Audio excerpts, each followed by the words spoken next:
अस्सलाम वालेकुम ख़वातीन व हज़रात। चीन ने अपने सहरा में 12 लाख खरगोश एक साथ छोड़ दिए। दुनिया हैरान रह गई। ये कोई मजाक नहीं बल्कि एक ऐसा माहौलियाती तजर्बा चीन करने जा रहा है जिसने साइंसदानों, माहिरीन माहौलियात और पूरी दुनिया की तवज्जो अपनी तरफ खींच ली।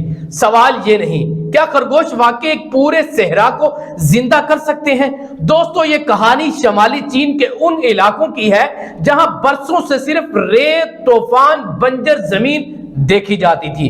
दरख्त मर चुके थे, खेत खत्म हो गए, लोग रोजगार की तलाश में शहरों का रुख करने लगे। इसी दौरान चीन के सदर शी जिनपिंग ने एक गैर मामूली ऐलान किया, हम अपने सहरा में 12 लाख खरगोश छोड़ने जा रहे हैं। यह खबर सुनते पूरी दुनिया में एक नई बहस छिड़ गई।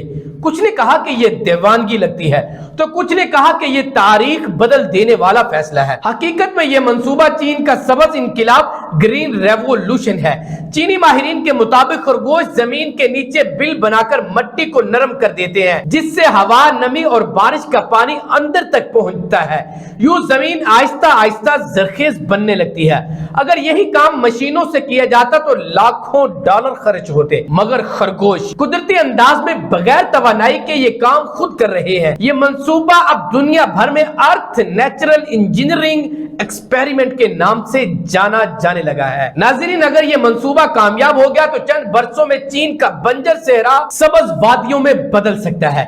तो अगली बार जब आप खरगोश देखें तो सोचिएगा, ये सिर्फ एक मासूम जानवर नहीं बल्कि जमीन के मुस्तकबिल का इंजीनियर भी है।